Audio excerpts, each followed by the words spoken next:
મેં મારા બીજાનું ખાધું બીજું નહોતું એવું ગેલેક્સીએ મને ખવડાવ્યું. પૈસો કેને કહેવાય અહીંયા આવ્યા પછી મેં પૈસાની નોટું મેં જોઈ. હું છેલ્લા 40 વર્ષ ઉપરથી આ ગેલેક્સી સિનેમા સામે દરેક શોના રિસર્ચમાં ગેટ પાસે સિંગારિયા વેચું છું. અત્યારે 150-200 રૂપિયા લઈને ઘરે જાઉં છું. હાઉસફુલ હોય એટલે 500ની નોટ છાપી લેતો હું.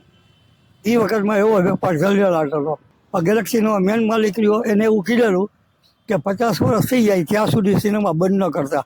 50 વર્ષ થઈ જાય પછી તમે તમારે બંધ કરી દેવું તો કરી દેજો. અને આપણે સિનેમા ખાલી એક શોખથી હલાવીએ છીએ. અંદરથી અમે જર્જરિત થઈ ગયેલું એટલે પાડવું જ પડે માથું. એટલે કે આપણે પાડી નાખીએ પછી આપણે નવું બનાવીએ. અને હવે એવું અમે સાંભળ્યું અને માલિક મેનેજર અમને ખુદ કહેતા કે આ છેલ્લું પિક્ચર છે આમાં ધંધો કરી દો પછી વરો 2 વર્ષ સુધી તમારે આરામ પછી આપણે નવું બનાવીએ. ત્યારે ગેલેક્સીની સાઉન્ડ સિસ્ટમ હતી એના વિશે શું કેવું તમારું? ગેલેક્સીને સાઉન્ડ ગુજરાત લેવલે નંબર 1 કહેવાય. કે અંદર ગોળી ફૂટીનો દરવાજો ખુલ્લો હોય ને તો તમને એમ જ લાગે કે રેસકોર્સમાં ગોળી ફૂટી. પછી ખ્યાલ આવે કે ગેલેક્સીમાં ફૂટી રેસકોર્સમાં ગોળી નથી ફૂટી. તો એ સિસ્ટમ કેવી કહેવાય?